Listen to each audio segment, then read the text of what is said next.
இடைவேளையை தொடர்ந்து இணைந்திருக்கின்றோம். வணக்கம் நேத்ரா நிகழ்ச்சியின் இரண்டாவது கலந்துரையாடல் பகுதியோடு விசேட தேவைக்குரியவர்கள் தொடர்பாக அதிகம் பேசுவது வழக்கம். அதை பற்றி பேச வேண்டும். இந்த சமூகத்திலாக இருக்கட்டும், கல்வித்துறையிலாக இருக்கட்டும், மாற்றங்கள் வர வேண்டும், அவர்கள் தொடர்பான புரிதல் ஏற்பட வேண்டும் என்பதற்காக நாங்கள் உளவியல் சார்ந்த பல விடயங்களை பேசிக்கொண்டிருக்கின்றோம். இன்று கல்வி சார்ந்த விடயங்களை தான் நாங்கள் பேச இருக்கின்றோம். விடுமுறை நாள் என்பதனால் பெற்றோரும் பிள்ளைகளும் இந்த நிகழ்ச்சியை பார்க்கக்கூடிய வாய்ப்பு இருக்கின்றது. ஆகவே அவர்களுக்கும் ஒரு புரிதல் வரக்கூடிய வாய்ப்பு இருக்கின்றது. இன்றும் ஒரு மகிழ்ச்சியான ஒரு நாள். எனது தரம் ஒன்று ஆசிரியரோடு தான் இன்னும் ஒரு கலந்துரையாடல் பகுதி. இன்று எங்களோடு இணைந்திருக்கின்றார் ஆளுமையான பெண், பல ஆளுமைகளை உருவாக்கிய பெண், கலாநிதி சாந்தமலர் டோசன் அவர்கள். முன்னாள் விசேட கல்வி உதவி கல்வி பணிப்பாளர், வருகை தர விரிவுரையாளர், தேசிய கல்வி நிர்வாகம் மற்றும் ஹொரைசன் பல்கலைக்கழகத்தின் வருகை தர விரிவுரையாளர். வணக்கம் மிஸ். வணக்கம் காயத்ரி. நான் சொன்னது போல் நாங்கள் இப்போ இந்த சமூகத்தில் ஒரு புரிதலை, நாங்கள் விசேட தேவைகளில் உரியவர்களுக்குரிய ஒரு புரிதலை ஏற்படுத்துவது வேண்டும் என்பதற்காக தொடர்ச்சியாக பல விடயம் செய்கின்றோம் மிஸ். கடந்த நிகழ்ச்சியிலும் சில கேள்விகளை உங்களிடம் கேட்க முடியாமலே போய்விட்டது, நேரம் போதாமையினால். மீண்டும் ஒரு முறை அந்த கேள்விகள், அது தொடர்பான ஒரு புரிதலை மக்களுக்கு ஏற்படுத்தி விடலாம். அந்த வகையில் பொது கல்விக்கும் விசேட கல்விக்கும் இடையிலான வித்தியாசம் எதுவாக இருக்கின்றது மிஸ்? நன்றி காயத்ரி. மீண்டும் என்னை உங்களுடைய கலையகத்துக்கு அழைத்து இந்த சந்தர்ப்பத்தை வழங்கியமைக்காக நான் மீண்டும் உங்களுக்கு நன்றியை தெரிவித்துக் கொள்கின்றேன். இந்த விடயம் மிகவும் சிறப்பாக பேச வேண்டிய விடயம். அதன் ஆழத்தை நீங்கள் உணர்ந்துள்ளீர்கள். அப்போ பொதுக்கல்வி விசேட கல்வி, இந்த பொதுக்கல்வியை பற்றி சகலரும் அறிவார்கள். இன்று உலகளாவிய ரீதியில் அல்லது எங்களுடைய நாட்டில் அனைவருமே பொதுக்கல்வியில் கல்வி கற்று வந்தவர்கள். நான், நீங்கள், இங்கிருக்கின்ற அனைவருமே இந்த பொதுக்கல்வியில் வெற்றி பெற்று தான் இன்றைய விடத்தில் வீட்டிருக்கின்றோம். பொதுக்கல்வி என்பது சராசரி, அதாவது சாதாரண மாணவர்கள், அதாவது குறைபாடுகள் அற்ற மாணவர்கள் என்று நாங்கள் கூறுவோம், இயலுமான மாணவர்கள். இவர்கள் அனைவரும் பொதுக்கல்வியில் சிறப்பாக பொதுக்கல்வி ஆசிரியர்களிடம், பொதுக்கல்வியில் இருக்கின்ற அதிபர்களின் வழிநடத்தல்களில் மிகவும் சிறப்பான கல்வியை பெறுகின்றார்கள். விசேட கல்வி இவற்றிலிருந்து சற்று வேறுபடுகின்றது. இவர்களும் மாணவர்கள்தான், இவர்களும் ஏனைய பிள்ளைகளை போன்ற பிள்ளைகள். இருப்பினும் ஏதோ ஒரு சிறிய ஒரு மாற்றங்களின் காரணமாக இவர்களின் சில விடயங்களில் இயலாமைகள் அல்லது நாங்கள் விசேட கல்வி தேவைகள் என்று கூறுகின்றோம். இவற்றின் காரணமாக இவர்கள் இந்த பொதுக்கல்வியில் கற்பதற்கு இடர்படுகின்றார்கள். அதன் காரணமாக இந்த பொதுக்கல்வி வழங்குகின்ற பாடசாலையிலேயே இவர்களுக்கென்று தனியான ஒரு விசேட கல்வி வழங்க வேண்டி உள்ளது. அத்தோடு அந்த கல்வியை ஒரு பயிற்சி பெற்ற விசேட கல்வி ஆசிரியர் வழங்குகின்றார். ஆகவே இவைத்தான் பொதுக்கல்விக்கும் விசேட கல்விக்கும் இடையிலான பிரதான வேறுபாடுகள்.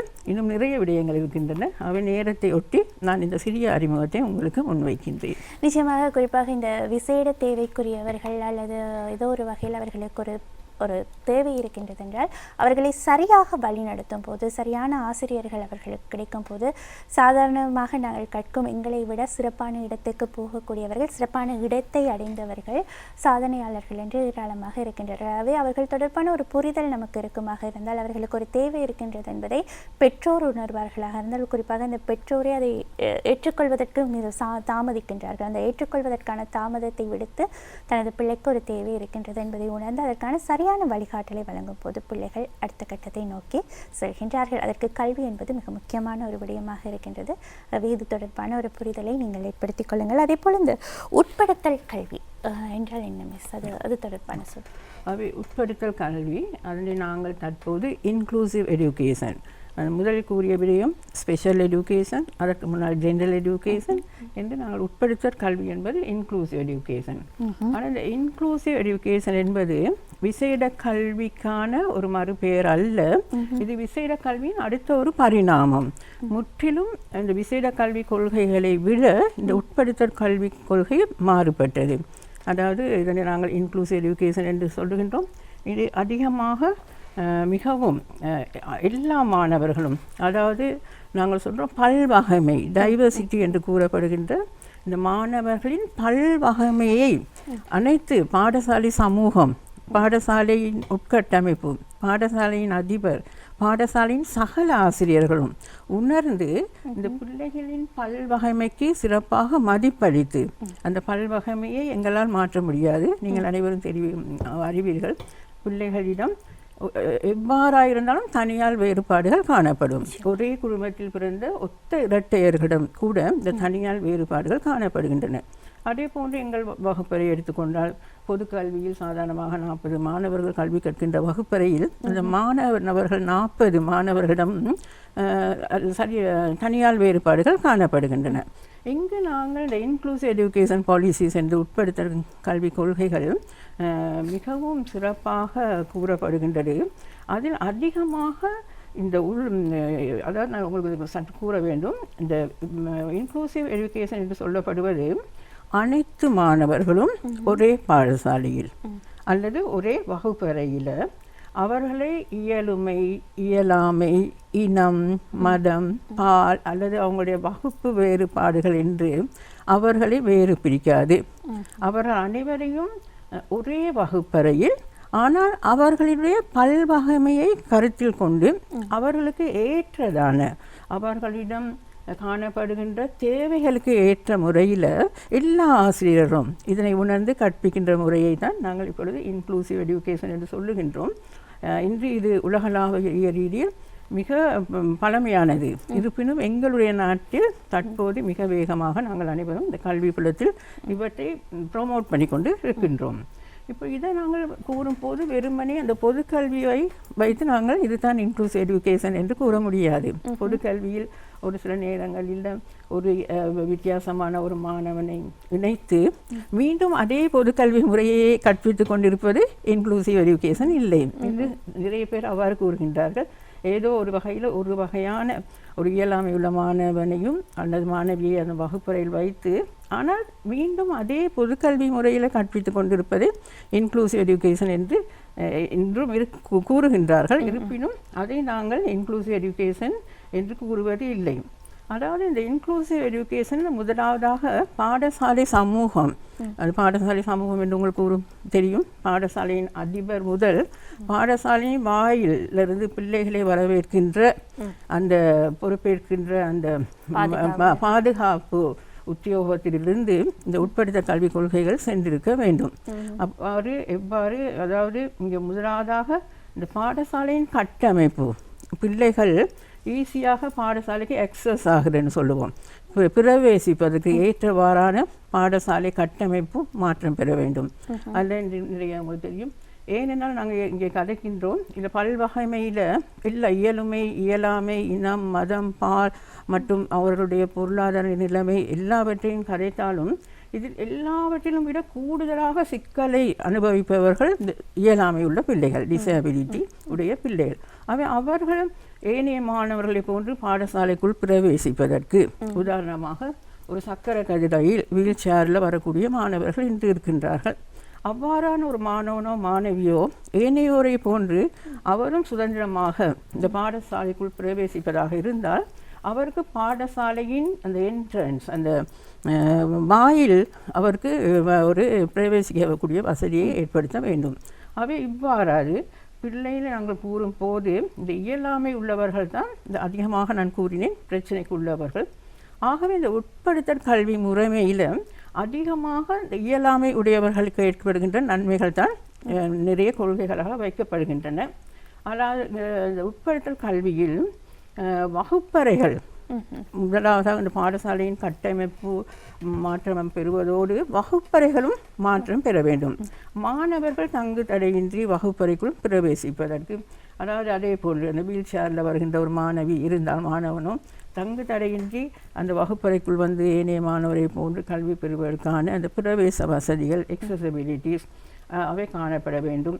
மேலும் மலசல கூட வசதிகள், இதே போன்று எவ்வாறு ஒரு மலசல கூடத்துக்கு அந்த மாணவனோ மாணவியோ ஏனையோரை போன்று சுதந்திரமாக சென்று வருவதற்கு பாடசாலையில் மலசல கூட வசதிகளை ஏற்படுத்துதல். மற்றது ஆசிரியர்களும் பிள்ளையின் தன்னிடம் இருக்கின்ற வகுப்பறையில் உள்ள கிட்டத்தட்ட 35 மாணவர்கள் இருந்தால் அந்த 35 மாணவர்களுடைய கற்றல் பாணிகள் அல்லது லேர்னிங் ஸ்டைல்ஸ்ன்னு சொல்லுவோம், அந்த கற்றல் பாணிகள் மற்றும் பிள்ளையின் விசேட தேவை என்பவற்றையும் ஆசிரியர்களும் உணர்ந்து அந்த மாணவர்களுக்கும் அவர்களுடைய அந்த முறையில் கற்பதற்கான ஒழுங்குகளையும் வழியமைத்து கொடுக்க வேண்டும். உதாரணமாக நான் கூறும்போது நாங்கள் இந்த இயலாமை உள்ளவர்களுக்காக அதிகமாக பேசுகின்றவர்கள். அவை இயலாமை உள்ள மாணவர் ஒரு வகுப்பறையில் இருக்கும்போது, உதாரணமாக பார்வையற்ற ஒரு மாணவன் பிரெயில் முறையை பின்பற்றுவதாக இருந்தால், அந்த மாணவனை தன்னுடைய பிரெயில் முறையில் கற்பதற்கு அந்த சாதாரண வகுப்பறை ஆசிரியர் அவருக்கு ஊக்குவிக்க வேண்டும். ஆசிரியர் விளங்கப்படுத்தும் போது பிள்ளை பிரெயில் முறையில் தன்னுடைய குறிப்புகளை எடுத்துக்கொள்ளும் போது மீண்டும் அந்த ஆசிரியர் அந்த மாணவனோடையும் தொடர்பு கொண்டு ஏனைய மாணவர்களின் அடைவு மட்டத்தை எவ்வாறு பரீட்சிக்கின்றாரோ அதற்கேற்ற வகையில் அந்த மாணவனுடைய அடைவு மட்டத்துக்கும் அந்த பொதுக்கல்வி வகுப்பறை ஆசிரியர் வகை கூற வேண்டும்.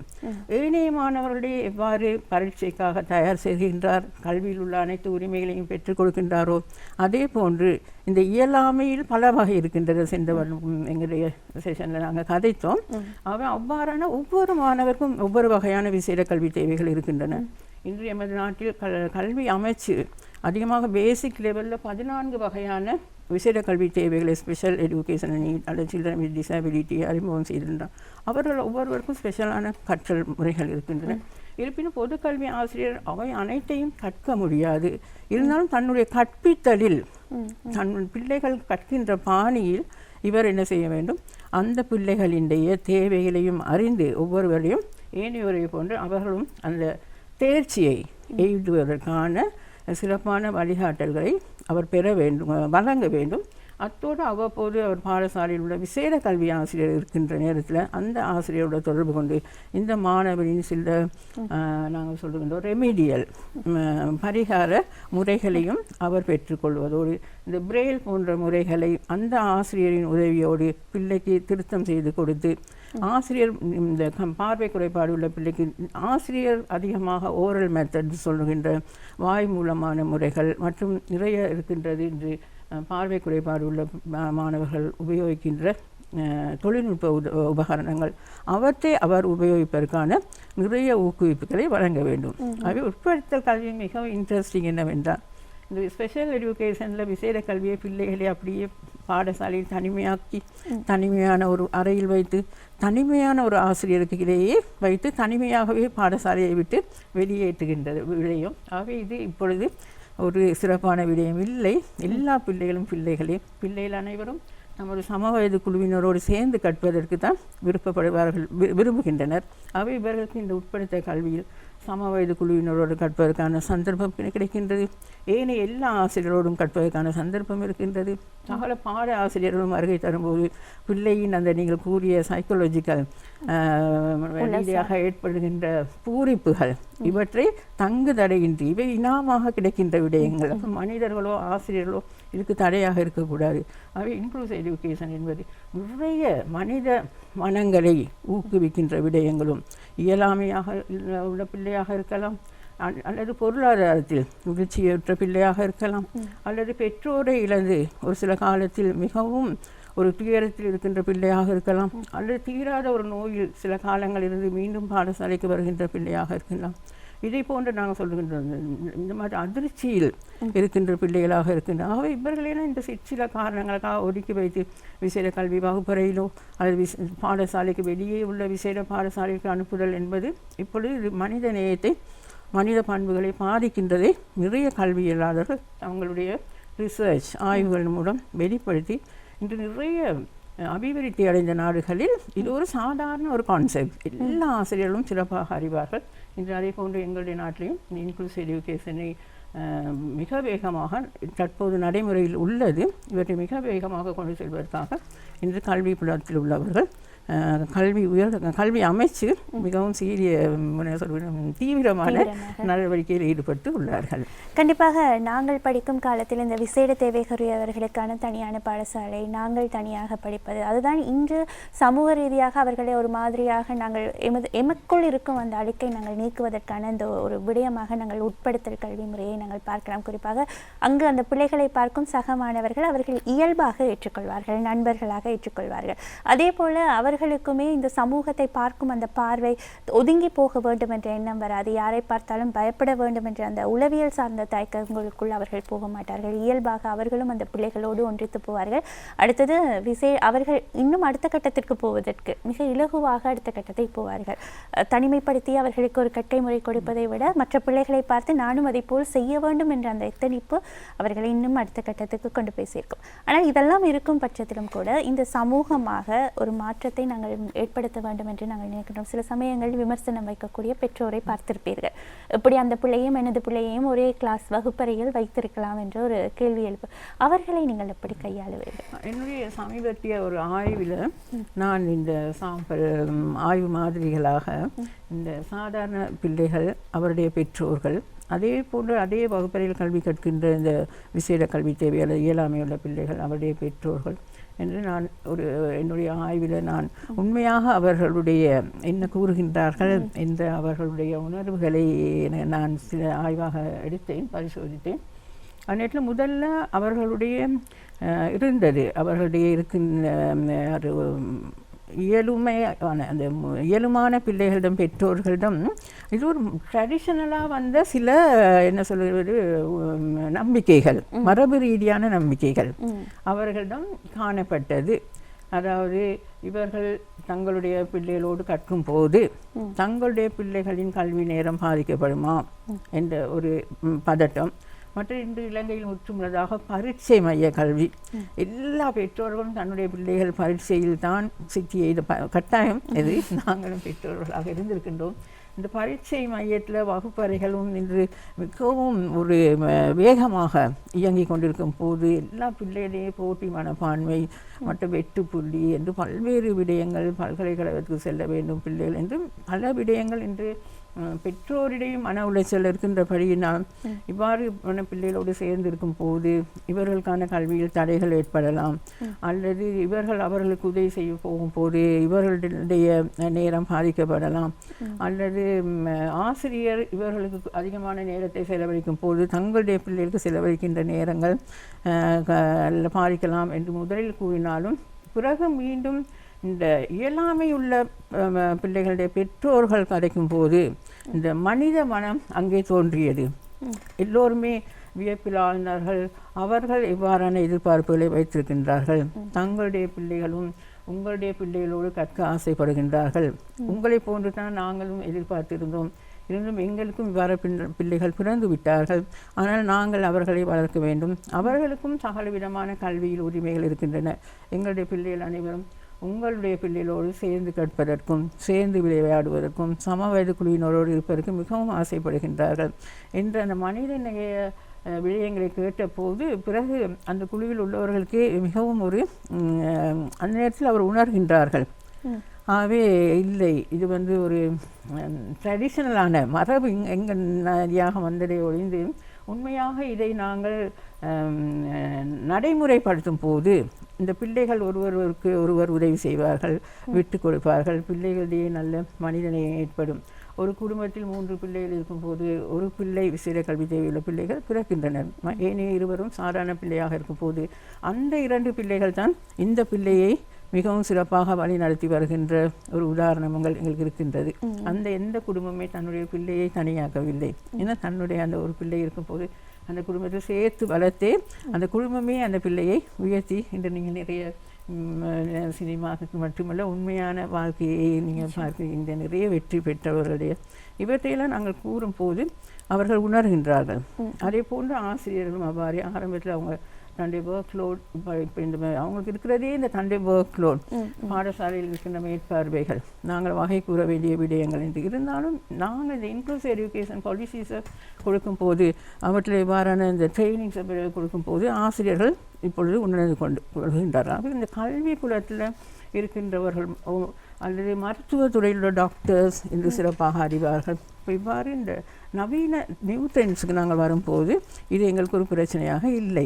எல்லா விடயத்திலும் அவ்வாறு தான். நாங்கள் இன்று இந்த இடத்தில் நான் இன்று வீட்டிருந்தால் கூட என்னுடைய தாயார் பற்றி சிந்திக்கும் போன்று அவர் மிகவும் மரபு ரீதியாகவும் குடும்பமாகவும் இருந்த அந்த நேரத்தில் அவங்களுடைய சிந்தனை வேற மாதிரி இருந்தது. இன்று எங்களுடைய சிந்தனை மாற்றம். இன்று நீங்கள் எங்களிடம் கல்வி கற்றவர்கள், நீங்கள் இவ்வாறான இடத்தில் இருக்கீங்க, உங்களுடைய சிந்தனை இன்னும் மிக மிக நாங்கள் இந்த கொண்டோம் பாசிட்டிவ் நேர்பாங்கான சிந்தனைகள் அதிகமாக உள்ள இளைஞர்களை தான் இன்று காண்கின்றோம். அவை மிக சிறப்பாக வெற்றி பெறும். இதனால் இன்னும் எனக்கு கவலைக்குரிய விடயம் என்னவென்றால், இந்த நகர்ப்புறத்துக்கும் கிராமப்புறத்துக்கும் உள்ள ஒரு இந்த விழிப்பூட்டல் சென்று அடையாமை. ஆகவே இந்த நகர்ப்புறத்துக்கும் கிராமப்புறத்துக்கும் இருக்கின்ற இந்த வித்தியாசங்கள் இவையெல்லாம் நீக்கப்பட வேண்டும். நான் சமீபத்தில் நான் ஜப்பான் நாட்டுக்கு சென்று வந்தேன். அங்கெல்லாம் டீசென்ட்ரலைஸ்ன்னு சொல்கிறாங்க, மிக பரவலாக்கம். அதாவது தலைநகரத்தில் இருக்கிற டோக்கியோவில் இருக்கின்ற விடயம் மிக அன்றே சென்றுவிடும் ஏனைய இடங்களுக்கும். இப்போ டீசென்ட்ரலைஸ், இங்கே பாடசாலை எவ்வாறு இருக்கின்றதோ டோக்கியோவில் பாடசாலையும் அவ்வாறு தான் இருக்கின்றது. நாம் மிக ஆயிரக்கணக்கான கிலோமீட்டர்ஸ்க்கு அங்கால் சென்ற குமாமோட்டோ என்று சொல்லுகின்ற இடத்தில் உள்ள பாடசாலையும் அந்த ஒரே தரமான பாடசாலைகள், எந்த வித்தியாசம் இல்லை நகரத்திலேயோ, அப்படி வசதிகள் ஆகும். அப்போ அது பெரிய ஒரு கான்செப்ட். இதனால் நாங்கள் எதிர்காலத்தில் அவற்றை எதிர்பார்க்கின்றோம். அவை போன்று எங்களுடைய நாடு வர வேண்டும். உங்களை போன்ற இளைஞர்களுடைய சிந்தனைகளில் மாற்றம் பெற்றால் இவை அனைத்தும் சிறப்பாக நடக்கும். அதற்கு உதாரணமாகத்தான் நான் இவர்கள் அனைவருமே இந்த டிசபிலிட்டி என்பதை ஒரு சிறிய ஒரு எண்ணிக்கையில் நினைத்தால் கூட, நாங்கள் கல்வியில் பூரணமான வெற்றி பெற்றவர்கள் என்று கூறும்போது 100% நாங்கள் கல்வியில் வெற்றி பெற்றிருக்கின்றோம் என்று எமது நாடு அறிவிப்பதற்கு இந்த இயலாமை உள்ளவர்கள் மிக மிக சிறப்பாக அவர்களுக்கான வசதி வாய்ப்புகள், பாடசாலை அனுமதி எல்லாமே கிடைக்கப்பெற வேண்டும். இப்போ இன்னுமே பாருங்கள், நிறைய நான் சில ஆய்வுகளில் கண்டுபிடித்தேன், இன்னும் சில உக்கிரமான பிரச்சனை உள்ள பிள்ளைகள் வீடுகளில் இருக்கின்றார்கள். அது பல காரணங்கள் இருக்கின்றன. ஒன்று அறியாமை, இரண்டாவது அவங்களுடைய உறவினர்களோ அல்லது பக்கத்தில் உள்ளவர்களோ சில நேரங்களில் அவங்கள டீமோட்டிவேட் பண்ணுறது, இந்த அவங்களை ஊக்கமளிக்காமை, அதன் காரணமாக இந்த பிள்ளைகளை கொண்டு செல்ல முடியாது என்று பெற்றோர்கள் கூறி அவ்வாறே அவர்களை ஒரு முடக்கி விடுகின்ற மனப்பாங்கு. இருந்தாலும் சிலர் வெற்றி பெற்றிருக்கின்றார்கள். இருந்தாலும் இன்னும் எங்களுடைய கிராமப்புறங்களில் இந்த நிறைய மாணவர்கள் பாடசாலை வயதையும் தாண்டி விட்டார்கள். இப்பொழுது வீடுகள் இருக்கின்ற ஒரு உதவிகளும் இல்லாது.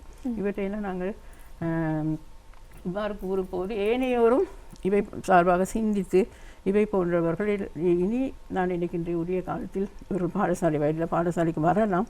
இருந்தாலும் இந்த மாற்றம் இடம்பெற வேண்டும். நிச்சயமாக இது மிக முக்கியமான ஒரு விடயம். நாங்கள் பெற்றோர் முதலில் எமது பிள்ளைகளுக்கு ஒரு தேவை இருக்கின்றது என்ற உடனே அவர்களை வெளி சமூகத்திற்கு கொண்டு போய் சேர்க்காமல் அவர்களை தனிமைப்படுத்தி எங்கள் குழந்தையை யாராவது ஏதாவது சொல்லிவிடக்கூடாது என்பதற்காக தனிமைப்படுத்த ஆரம்பிக்கின்றார்கள். அதுவே அவர்களுக்கு மிகப்பெரிய ஒரு சவாலாக ஒரு காலகட்டத்தில் மாறிவிடும். ஆகவே பிள்ளைகளை பொது சமூகத்தில் பழக விட வேண்டும். அதே போல பொதுவாக நாங்கள் எங்கள் மன ரீதியாக ஒரு மாற்றத்தை ஏற்படுத்த வேண்டும். சில கேள்விகளை சிலரிடம் கேட்காமல் இருப்பதே சிறப்பாக இருக்கும். ஒரு கேள்வியை நீங்கள் தொடர்ச்சியாக நீங்கள் கேட்பதனால் அவர்கள் வாழ்க்கையில் மாற்றம் ஏற்படாது என்றால் அதை பற்றி கேட்காமல் அவர்களை வழியே விடுவது கூட அவர்கள்